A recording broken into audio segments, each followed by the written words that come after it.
Guys,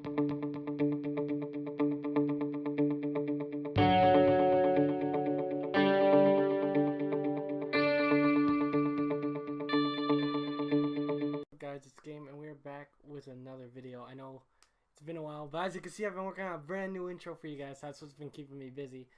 That took a while to get fixed up, but besides that, Detroit has become a little delayed. You will be seeing that soon, but in the meantime, the week of E3 has just passed, and I figured now that the hype train has cooled down a little bit, let's analyze each of the conferences that we saw during E3, and let's talk about it. Alrighty guys, so the way this video is going to work is pretty simple. We're going to go from the start of E3, which was EA's press conference. That was the very first one, to the last one, which was Sony's press conference. So to start off, I watched EA's press conference. To be honest, I wasn't even going to tune in, but I was like, you know what, maybe EA will throw a big Star Wars home run hit, or maybe they'll really impress with Anthem. And unfortunately, neither one of those things happened. Instead, we got a lot of sports showcase, which was more talking about sports than actually showing the sports games. But we know what's going to happen. It's a sports game. I've played those games before. They're good. Some of them better than others. But nothing really stole the show. Although I will say that Unravel 2 coming out, and just the new indie game, I believe it was called Sea of Solitude. Those were like the two that kind of brought your attention because Unravel 2 came out the same day, and the other one was a really emotional project and passionate project. But unfortunately, they spent their whole time showing off this new mobile game that is so annoying. I think it was called Command and Control or something, like Rivals. And it's basically like a tower defense game. And they showed a head-on-head match, player versus player, for 20 minutes of the show or something like that. It was annoying. It was the most showed thing that nobody wanted to see. But then I was like, but where's the Star Wars stuff? The Star Wars stuff was there, but in the most minuscule way that I could have gotten it. They had a guy sitting on a chair talking about his new Star Wars game from Visceral, which sounds good if they'll ever show me anything for it. Like, seriously, guys, they did not show off a thing. No banner, no trailer, which I didn't expect a trailer. At least a banner. No banner, no trailer, no CGI, no nothing. It's just a guy sitting on a chair talking about the most minuscule details he can at the time. I didn't even understand why he talked about it then. And then Star Wars Battlefront 2 came out, which I still play, but they came out. Dennis Brownville came out, which is like the lead multiplayer designer. He came out and he talked about how they're sorry that they messed up with the loot boxes, and you know that they got rid of them, blah blah blah, and that now they're gonna give us the Clone Wars content soon. The whole year is gonna be based on Clone Wars content, including General Grievous, Count Dooku, Anakin, Obi-Wan, which should have been in the game if you ask me since the beginning. But at least it's coming.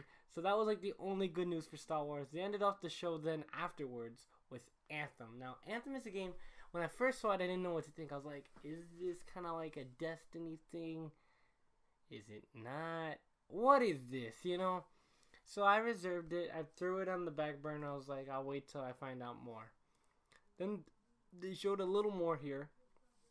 And they kind of expressed how they basically talked about every game that they're making will have loot boxes, which, by the way, I forgot to mention, they started off the show with Battlefield 5, which, again, won't have loot boxes, which is kind of interesting because Battlefield's like based off of loot boxes, but we'll see. None of their games are going to have loot boxes. There won't be any season passes to buy, so I'm just curious. Although, I don't think they ever confirmed that for Anthem. But Anthem looks really promising. You have 4 classes that you could pick. It's a real co-op based multiplayer. There's no PvP, which is kind of like a what thing, but there's no PvP, but the world looks beautiful. I trust BioWare, even though they really messed up Mass Effect Andromeda, but I trust them because they made Mass Effect 1, 2, and 3, so I trust them to make a great game. Unfortunately, though, we're not really too sure what to expect. We just know it's got really cool monsters to fight. The combos between the 4 different classes look really great. And, like, we know we can customize. That's really about it. they didn't reveal too much like what the story's about or anything. We just know like the weather changes and the scenery changes all the time. And it's a really robust and alive planet. But other than that, the details are still a little bit here and there. Like you got more details about this side than you do about this. And overall, though, it looks like something I might just try because it looks like a game that I'm gonna have fun with. But I don't want it to turn to a Destiny situation where I play it and they're like, yeah, you need this expansion. Because, like I said, they never confirmed that it won't have a season pass. And if it doesn't, well, then how do they keep it interesting, blah, blah, blah. So, I think it's got potential. That's what I say for Anthem. It's got massive potential because it could destroy Destiny if it's successful. It really can. Because to me, Destiny died a while ago. Because I tried Destiny 2, you guys remember I tried it. Honestly, I gave that beta a good try, and then it's like, it just disappointed me afterwards. I gave it some thought, and I was like, you know, they could have did better here. I was like, because as much as I want to believe, like, Destiny's back, because listen, guys, I was super hyped when Destiny 1 came out, okay? Super hyped. And they just destroyed it with coming expansion. I was like, I hope they'll do that for the second one. I'm not going to buy it immediately on purpose just to see if they do that. And they did it again. And I was like, why are you doing this? You're just milking us for money.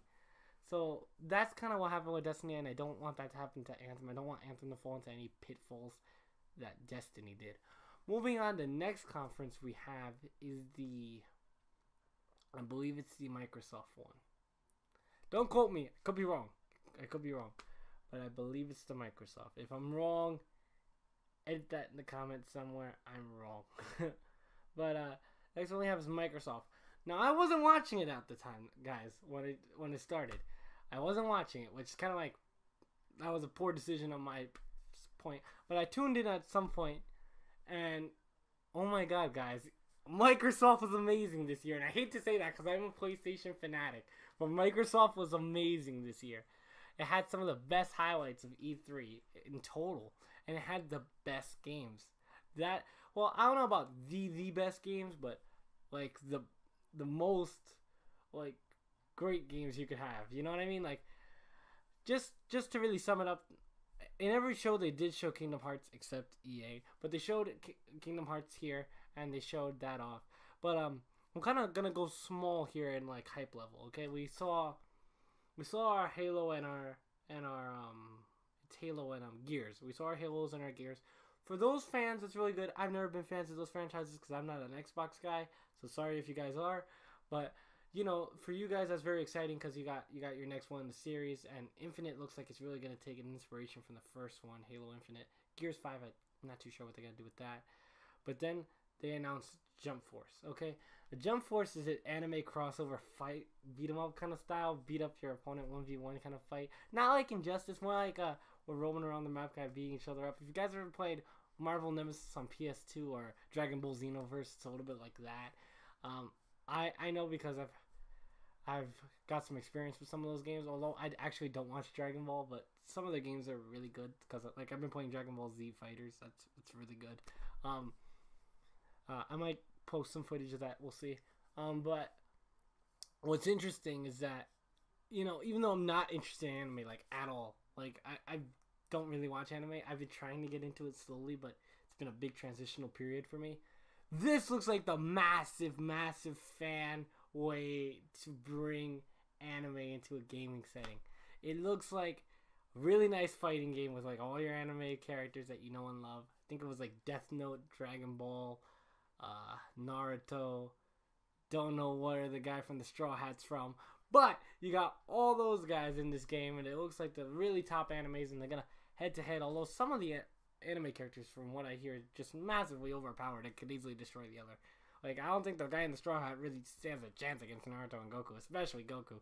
But just the fact that they added this is really amazing. It was a great announcement for anime fans and fighting game fans a little bit. I mean, an arena type style game. I'm not really too sure how to classify it, but it looks good for if you're into anime. It looks fantastic. I'm super duper gonna keep it on my remember that they made that kind of. I don't know if I'll get it, but I definitely want to keep a tab on it just to see how like anime fans react. But then we got that Jump Force, and then on a very, very smaller note, like around the same level, they announced a DLC for Cuphead called Cuphead: The Delicious Last Course, which at first glance, when I saw it, I was like, it's Cuphead 2 and I haven't beaten the first one yet? What? I swear I will beat that game for you guys, but man, I've just been trying to figure out who I'm going to play with and like how I'm going to finish that. Like, I'm trying to get either Seb or I'm sorry, Prime Warlord to get with me again to finish the game. That game is hard and it takes a lot of patience. Like, I don't think I can play it solo, and it's just frustrating. So I'm trying to post the next part for you guys, but I really don't know when that's gonna come out. So, but they did announce this expansion that will contain a new character and a new isle and stuff like that, and I think that's really cool. And I think that's cool that Cuphead has things to do. And then on the next level of hype, for me, this is for you guys. Your hype scale may be a bit different. For the next, for me, it's actually below Cuphead and Jump Force. I should have said this one sooner. Was Cyberpunk 2077. Like, I am not hyped for this game really at all, but I'm more curious to see more about it still, and I have more questions about it than like ever. The trailer was kind of cool because it showed me the world I was gonna get into if I bought the game. I was like, okay, this is the world I'm getting into. It's a world that's kind of dangerous, kind of smugly. You know what I mean? Like smugglers, crime, rampant kind of thing. A lot of future tech and androids. It showed a lot of that, a lot of crime, violence. But it didn't really show me too much what I'd be doing in the game. I had to do some further research to find out what the hell I'd be doing in this game. And it's more about like you create your own character and stuff like that. And it's gonna be like an open world RPG kind of game. So could it have the potential? Maybe. I don't really know. That trailer really didn't do anything for me. I know I hyped a lot of fans. It didn't really do anything for me. But, I'll keep my reservations. If I see a gameplay trailer that I really like, I'll let you guys know. And I'll be like, okay, Cyberpunk is something I may be interested in. But as of right now, can't really say if I am or not. Then we have, on the next part of the hype scale, we have Fallout 76 and Metro Exodus. Now, I want to talk about these games individually. So, Fallout 76 is a game that I've never really played Fallout ever. But with the recent hype for Fallout 76, I decided to just take a look at this one. I said, why not? It looks good. It looks like a nice, fun game to play with friends. It looks like it's got some nice aesthetics. But that's what I've always seen about Fallout. It's got nice aesthetics and like the way it takes itself. I said, this is a prequel. This might be the one I might get into. It certainly grabbed my attention, and it really just seemed interesting. So that was a really great note. So yeah, that was a great note. And then, like I said, Metro Exodus. Now, I don't think I played the first Metro. I don't remember what the first one's called. But this one's very interesting. It looks like it's got an interesting concept with, like supernatural monsters and also like a wartime setting. And kind of how's like to say like a Last of Us kind of feel. Not like Last of Us itself. I'm talking about like, like humans are more your enemies than the monsters because of the way people are trying to survive. So I kind of got that vibe, and that was kind of an interesting thing, and I kind of liked that. But for the most part, this is a game that I think has vast potential, even more than Anthem, really, which is kind of surprising because I'm really hyped for Anthem if it has the potential and they succeed on it. But if it does succeed, will it be like Order 1886, or will this be better? How will they keep this interesting? That's kind of my big thing with that. Then on a bit higher of a hype scale, we have the Division 2, which the Division 2, I never bought the first one, but I did try the beta. And from what I saw, it had some glaring issues that I saw. Dude was weird. There were some leveling issues with AI and stuff, like, as in, like, I might fight too high of an AI too soon. The blackout zones or whatever they're called, where you could go into like a PvP setting, were like massively just not good if you were a low level. It was like, it really wasn't too inspirational to get into it new, and like not all the loot system was balanced that great. It was a mediocre game at best. But now with the new one coming, I really like the new setting, the new way they're taking it. They're really taking the story side of it more seriously.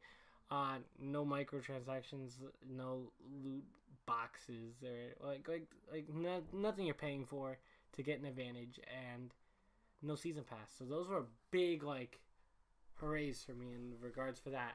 And it also has a beta coming that I did sign up for because I'm curious to just get my hands on it just to see is this better than the first. And by gameplay wise and like cinematography and just graphics and storytelling, it looks better than the first.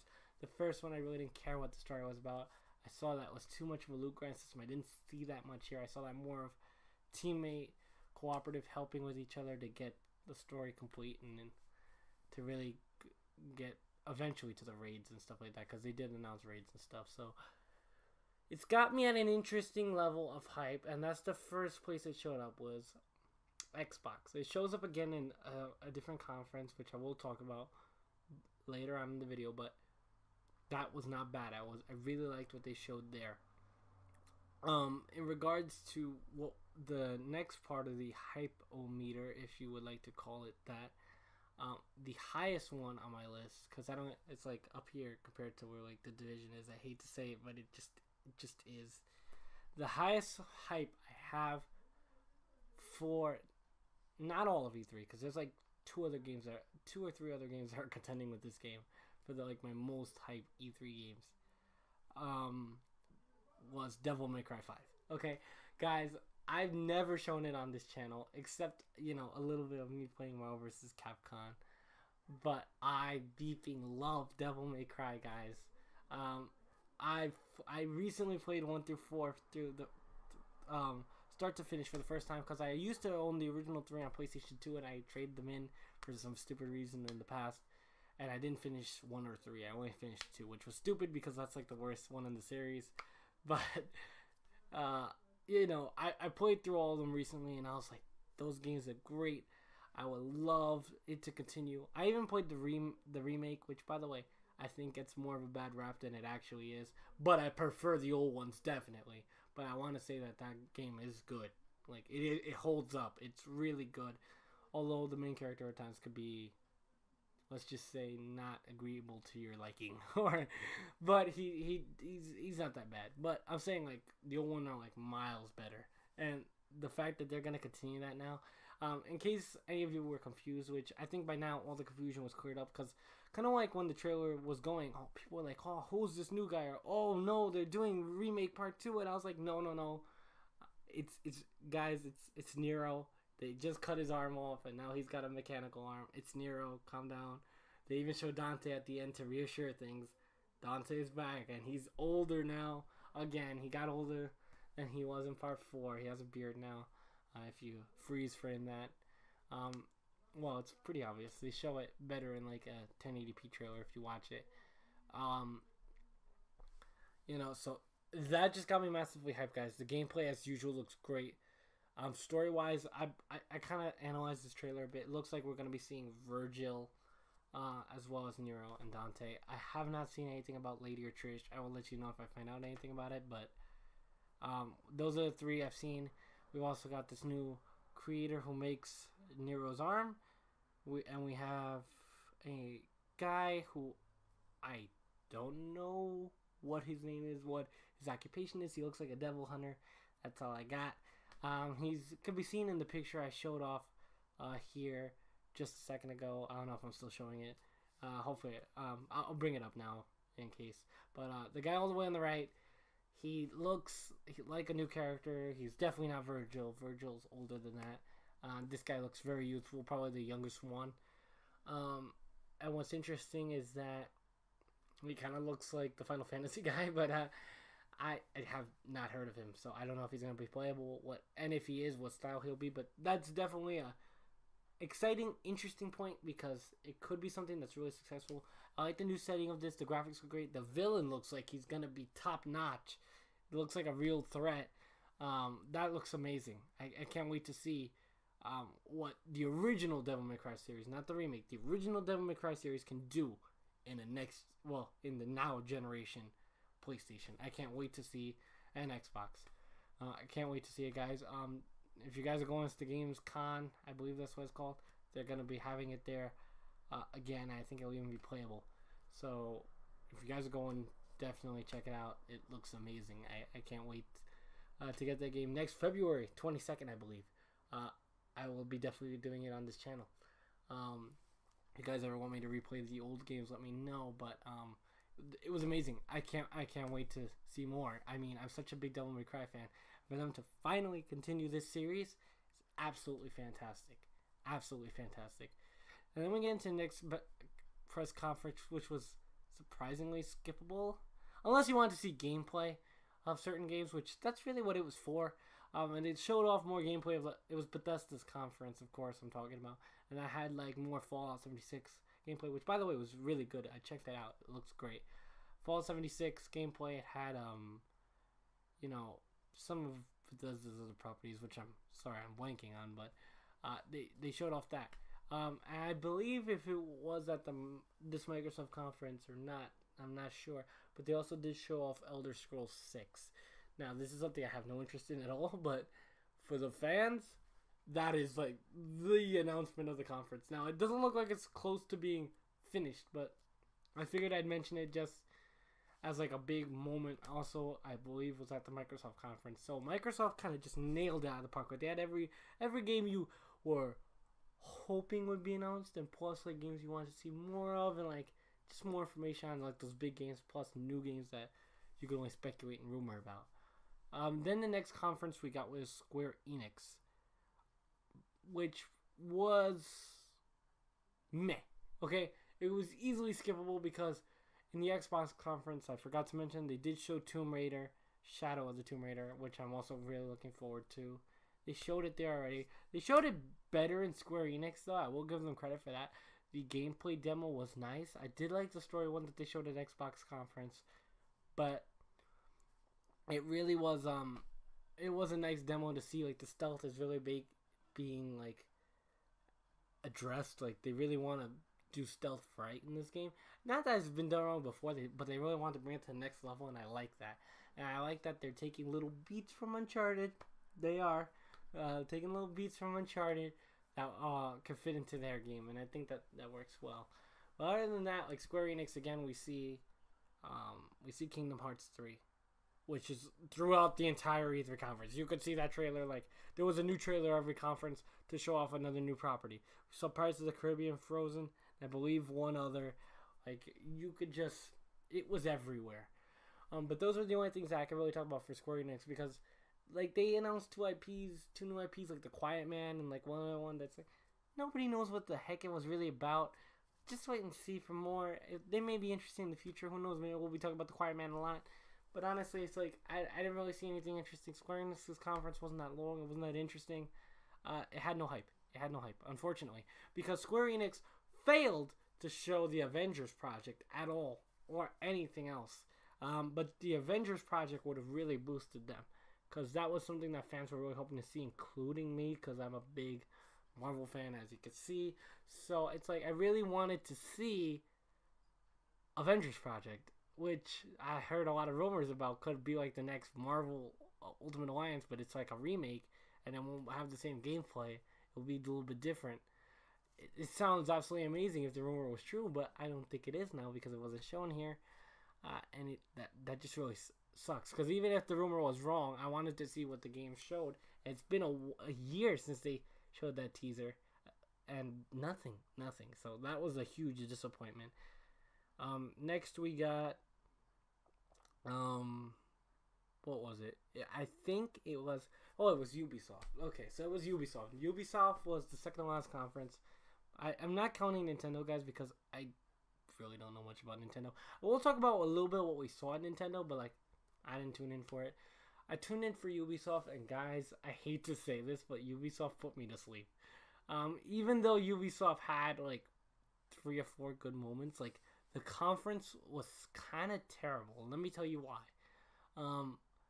The beginning was good. They started off with Beyond Good and Evil 2, which I don't want to get too much into because I don't know like anything about that game at all. I don't. But what I do know is that graphically it looks good. I like what they're doing with the community, getting them to create songs and like help them to create art for the game. I think that's really cool.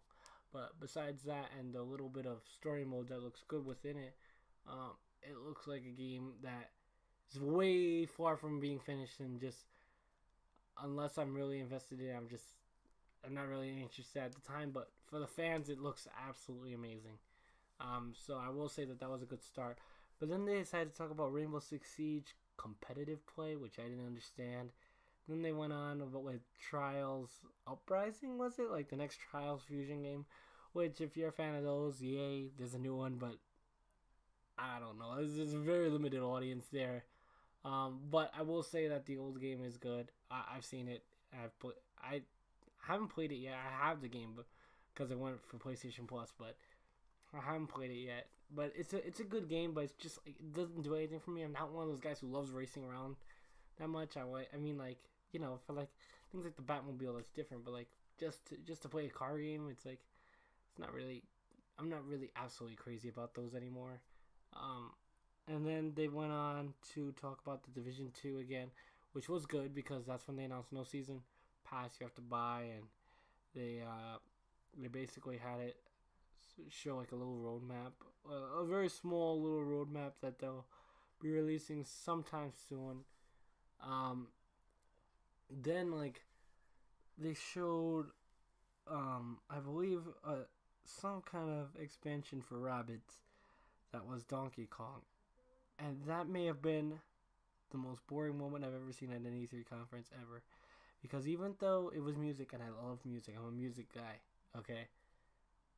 They just played music for like 10 to 15 minutes straight while showing a trailer. Of like a DLC that either came out, or it's like an anniversary or something, or is coming out, and it wasn't really explained that well. And that part, I was like yawning like crazy. I was like, what the hell? If I really wanted to see music, I'll go see some good music. Like, it's not that they were bad. It's just like I didn't understand. It didn't fit there. It didn't belong there. Then they showed like Star something, some kind of star game where you gotta fly around.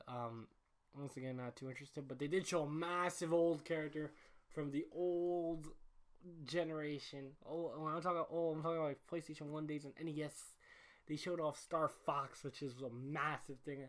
That kind of woke me up. I was like, holy moly, that's Star Fox. I know that guy. And it was like, that kind of like just showed off really cool. But then they did the stupid thing of saying it's exclusive to the Wii U. And I was like, but why would you do that? You know that has a much bigger audience. I didn't really understand that decision. It wasn't a good decision, but they did it. Then they had For Honor. I don't know if I'm getting this all in order, guys. So like, don't quote me about the order. But they had For Honor saying that they're gonna do some new expansions, blah blah blah. That they're trying to fix the game because you know that game got backlash for like how much you'd have to play to earn everything versus just spending a ton of money and buying it, which is like one of the biggest problems right now in video games. Microtransactions. Sorry, but that's one of the biggest ones that became a problem. But in regards to how the For Honor was dealt, I like the way it was dealt with because they showed off the new like clans / empires that are gonna be put in the game, and they're really good ones. They're good choices like Roman and like I don't want to mess up the other ones' names because they're like really hard and they're like Japanese and Chinese and stuff like that. Maybe even I'm sorry, I'm blanking, but I don't remember like all the empires, but they had like more. They had some new Asian ones. They had some Roman and Greek ones, and they had another one as well. Can't remember which one, but the new Japanese and Chinese ones look amazing. I'm not sure what the name is, and I don't want to butcher it. That's why I'm not even gonna attempt. But I know I have seen these clans before in historical times.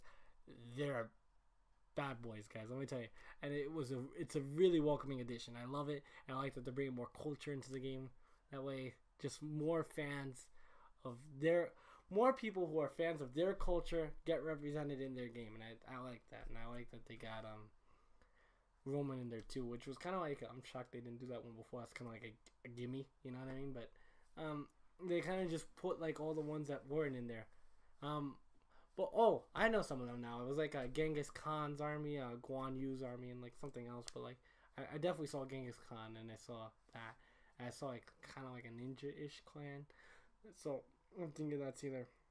I don't want to butcher their name, like I said. And I don't really know it too well. So, but I do. I have read about them before, and they're really cool. So trust me, that was a cool expansion. And the coolest thing they did with For Honor was they showed. Well, they didn't show. They told that the game will be free on Uplay. Excuse me, for the week of E3. That you could just download it. It'll be free. And as long as you downloaded it within that week, you got it absolutely free and you keep it. The starter edition for free. And I thought that was crazy generous. And I just loved it because I've never gotten a chance to play the game. I've only played the game in beta. I've always wanted to kind of give it a shot. But I was like, but for the price tag it was at for what I was given, I was like, no. I was like, no way. No way am I getting that.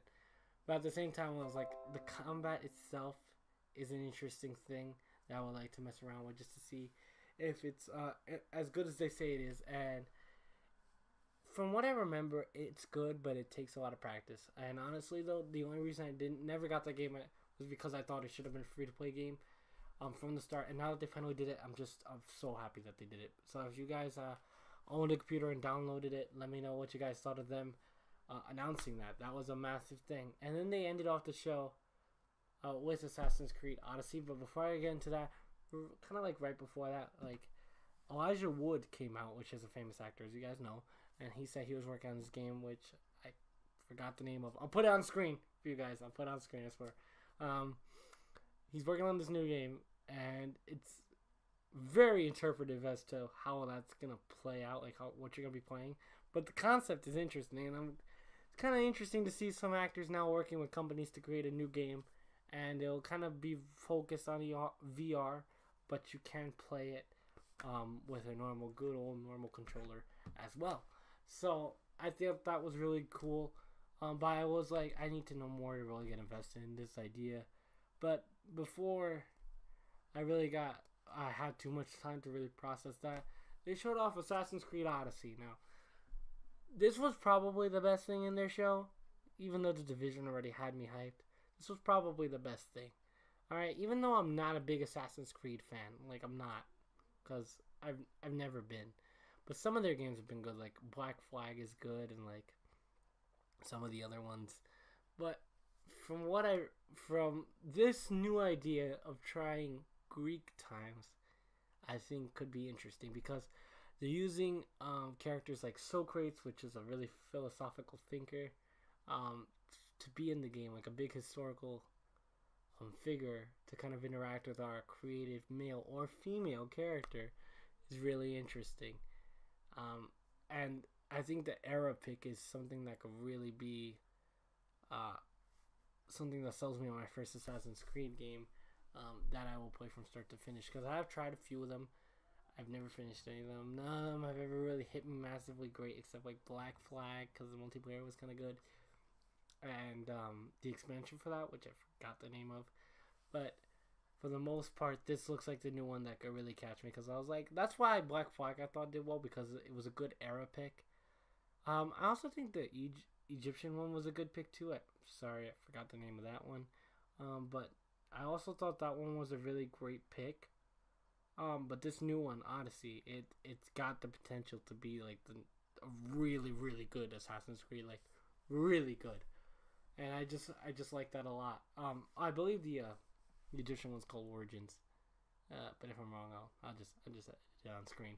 But that was kind of how they ended it. So for that one, I was like, all right, even though you had times where you just playing music and putting me to bed, you did have a better conference than Square Enix, which honestly, Square Enix was probably just the most disappointing thing I've seen done at E3 in a while, which is unfortunate because it could have been so much better, because Square Enix is a great company and they just didn't show it like at all. And then finally the big beast, but it's not the last one, because we still have to talk a little bit about what Nintendo did the day after. But the big beast, the finale that everyone sticks around for, is Sony's press conference. And what a press conference it was. I mean, the only conference to me that beat it was Xbox. And I hate to say that because Sony has won for years with me. But Xbox beat it just because it had more announcements. More world premieres. More new games that we weren't expecting. That were huge announcements. that just toppled Sony a little bit. But here's why Sony was so good. Sony showed off and started the show with the banjo player who plays the Last of Us theme song, which we're all very familiar with at this point. If you ever played the Last of Us, if you haven't played the Last of Us, that game is like the best game ever created. I swear, it's revolutionary. I don't know if it's the best, but it's on my list of one of the best games created of all time. It is fantastic. It brings you through an emotional ride, I swear, of just craziness. I swear, it's probably the best thing I've ever seen about zombies and emotions and like survival I've seen in like a long time. But they actually did something weird that I didn't see coming, which was that they had the audience sit down in like a church-like setting, like an outdoor church camp. It was like a little hut, right? That was kind of themed around like a small church, but it wasn't. But that's what the guy kept saying, and it had like little string lights like that. And I'm like, what if they done this one before?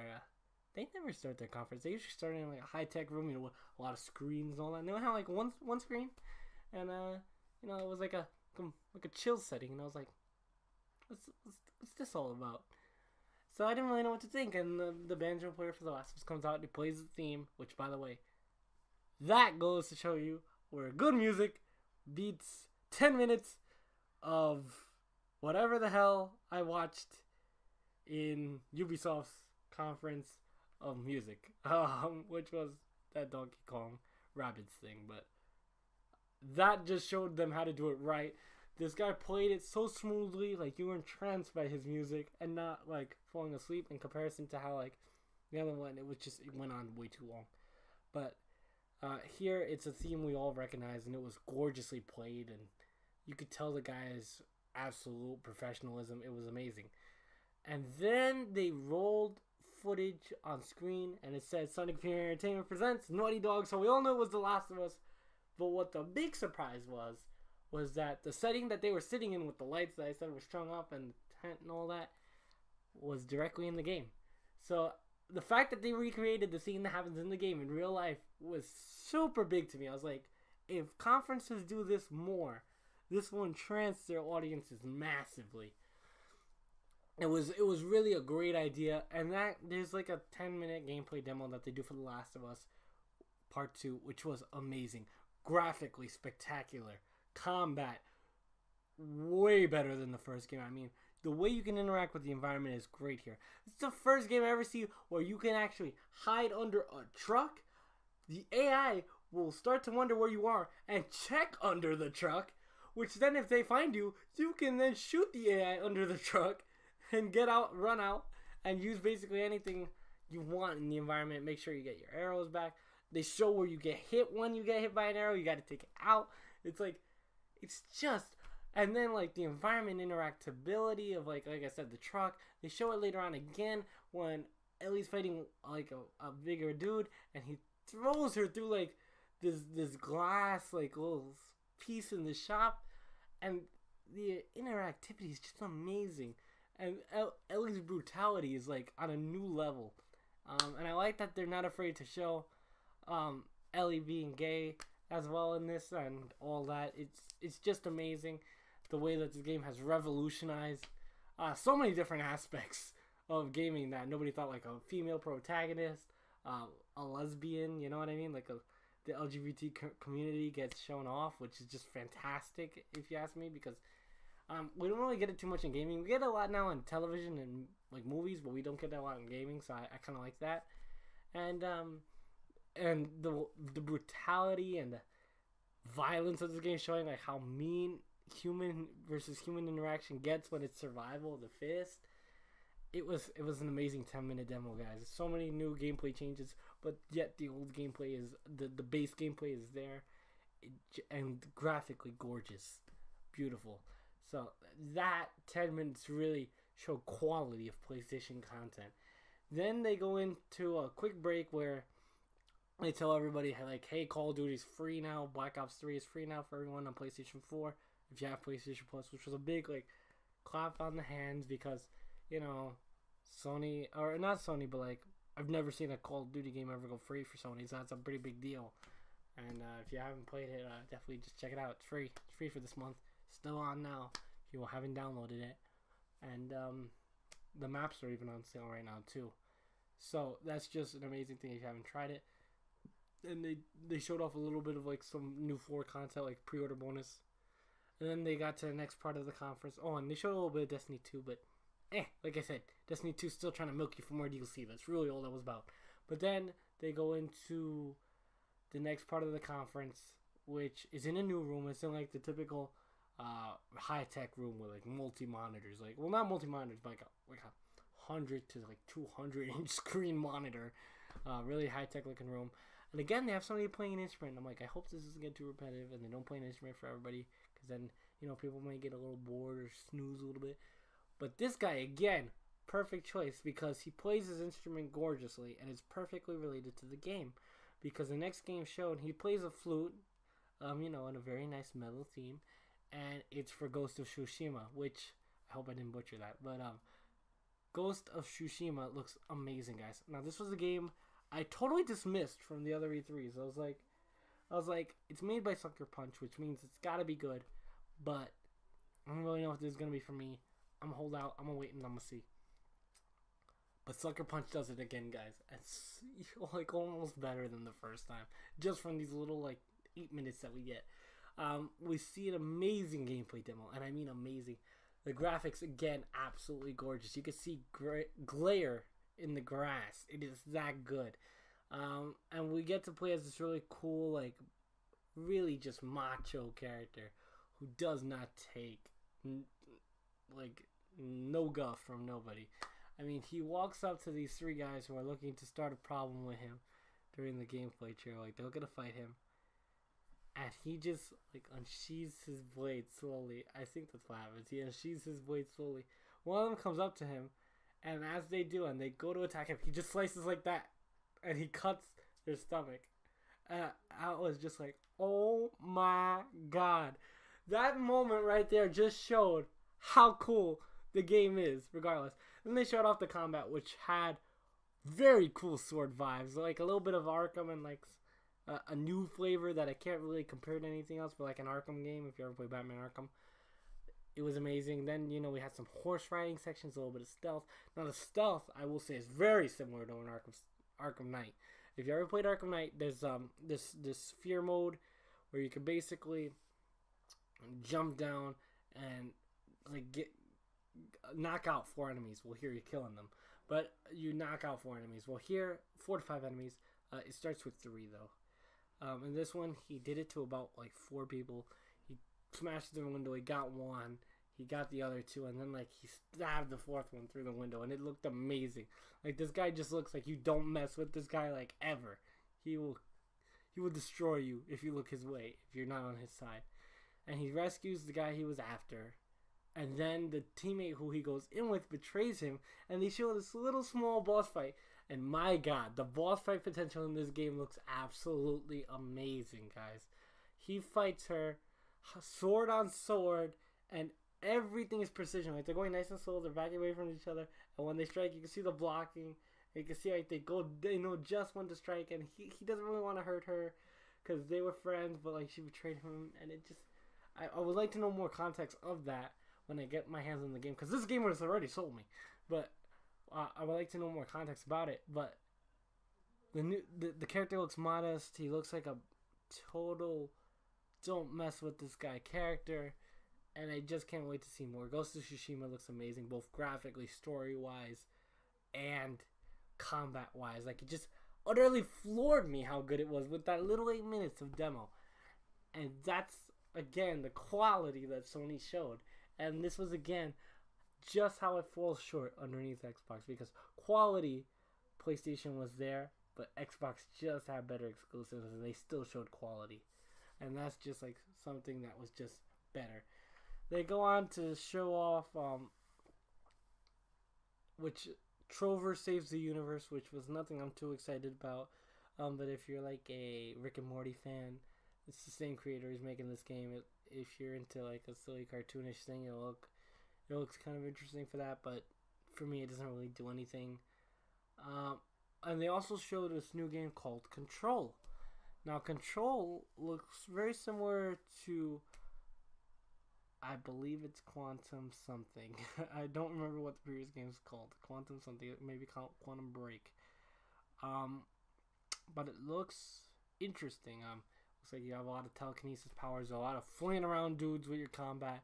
You have a very futuristic gun. It's a very futuristic setting. I didn't really say too much about it. What it's really made by, but it's made by the same developers who made the previous game. Like I said, I was talking about, and it's one that I checked on the find out more, but has great potential kind of thing because weapon wise, it was interesting. Power wise, like levitation.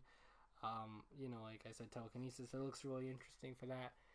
And then we got the next biggest announcement at E3, again by Capcom. Capcom kind of just destroys. They're like, ha ha ha, we have taken over E3. But Capcom shows off Resident Evil 2, the remake, which looks absolutely amazing. Now the trailer is very deceiving. When it first starts, you see a first person. It looks like a VR, and you're like this rat, and there's an argument in the background. You're not sure what's happening.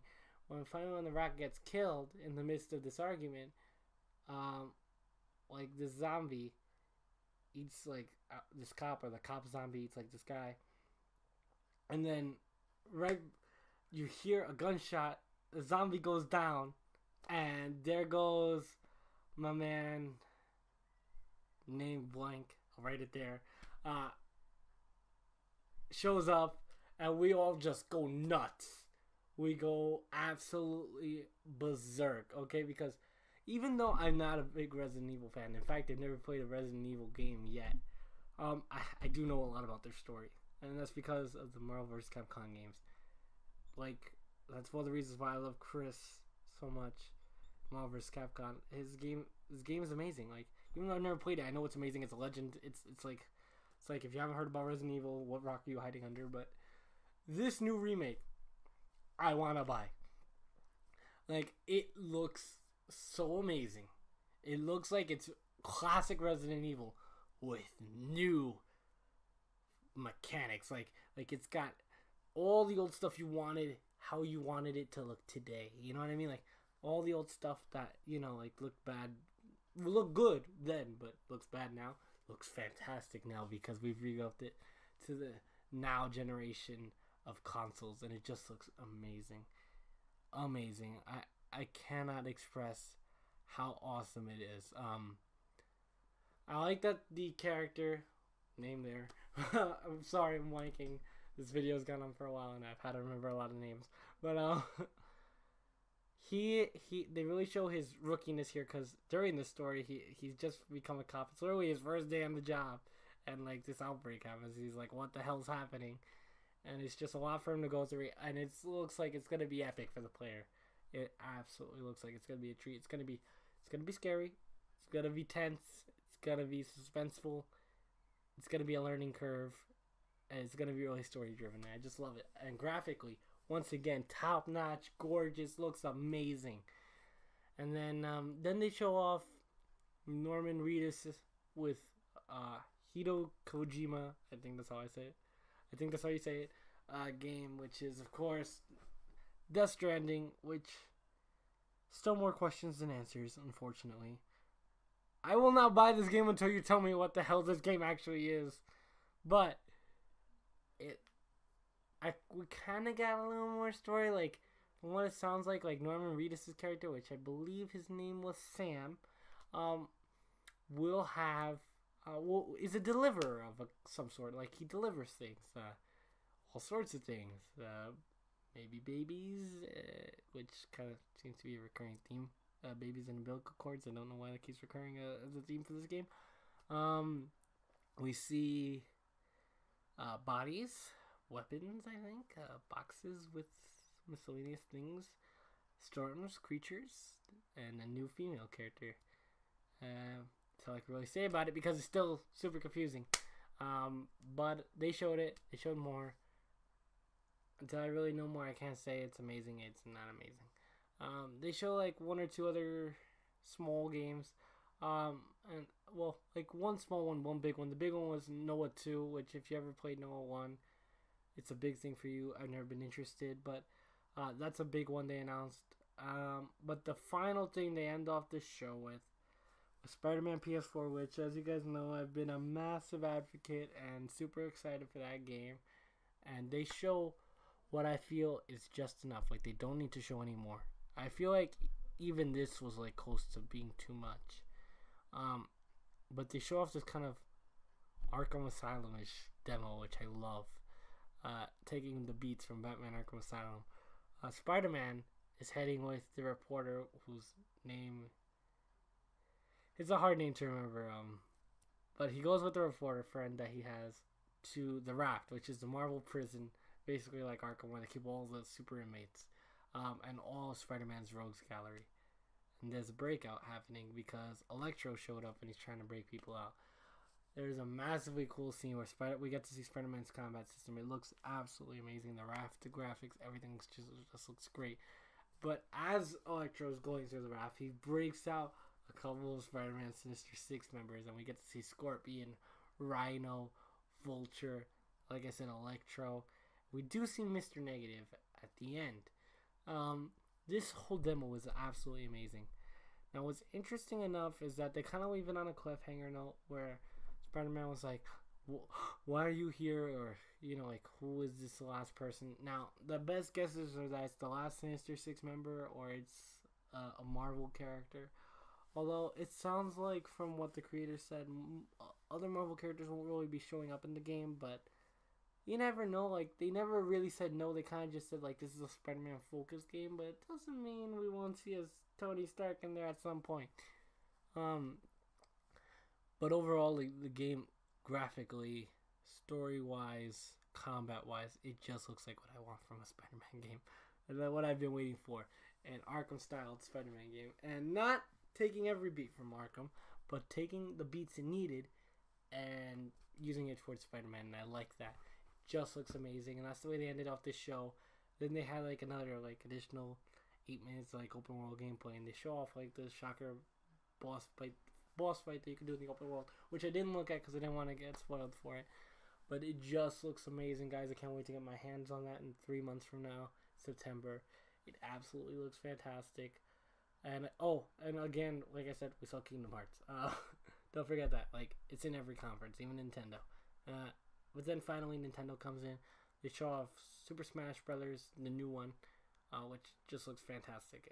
If you're a Super Smash Brothers fan, they're adding a lot of new IPs, and it just looks like a great new fighting game. Other than that, Nintendo didn't have anything outstanding for me at all. But guys, it looks amazing. Oh, and also Fortnite revealed that they will be on the Switch. If you guys have a Switch and you're like, man, I want to play some Fortnite, I want to play it on my Switch. Well, now they got it on your Switch. Download it. But there you go, guys. That's like my E3 thoughts. Like I said, I think Xbox just beats PlayStation this year, and the worst conference was by far Square Enix, unfortunately, followed by Ubisoft and EA as the worst. But for the most part, E3 was very hyped. Now, right before we close out the video, I do want to say 2 things. One, the missed opportunities of E3 were heavy this year. Even though we got some heavy stuff that I wasn't too sure, like we were going to get, like Devil May Cry 5, I heard rumors about, and Resident Evil 2. There were many things we didn't get. We did not get a new Rocksteady game, which a lot of people were speculating, and it's rumored to be a new Superman game, was not shown. Avengers Project from Square Enix was not shown. And anything from WB Montreal was not shown. Or any new fighting game I'm talking like Mortal Kombat 11 was not shown. So those were like the big, surprisingly not shown, not ready things. But keep an eye out. It might show up in a future con or in a future E3 or Sony experience. So keep your eyes and ears peeled for that. But I'm kind of surprised, especially for Rocksteady, because it's been a lot of years. And by a lot, I mean like a few years, that they didn't have anything. And also, to wrap up, I just wanted to say that for now, Friday the 13th is in a kind of questionable state as to whether I'm going to be continuing content on that because of this whole court case that's affecting the game right now. I don't really know if we're ever going to get any new content for the game ever again. And the only reason I haven't posted part 2 of the single player challenges is because the video was giving me a hard time. Like, I had to split into so many sections, and then like not all the sections exported, and like for some reason they won't export. If I don't get that one up, you know what happened, but I'm just saying that's in a very indefinite state. I don't know what's gonna happen with that game and what the content is. It might cancel. I might cancel like covering it, but for now, just like be wary of that. But I hope you guys enjoyed the new intro banner. Let me know if you guys want to see any Dragon Ball Z Fighters or Devil May Cry gameplay. I probably will post at least one Dragon Ball video just to show like maybe some rank matches and some tips maybe. But that's about it because, like I said, I'm just a little bit delayed on Detroit. I'm not ready to bring that out yet, and like I said, I don't know the state of Friday, but there are plenty of games coming, guys, so stay tuned. I can't wait to do more content for you guys. Enjoy the new intro, and I will see you guys in the next video. Keep on being great, Games Armada, and game on!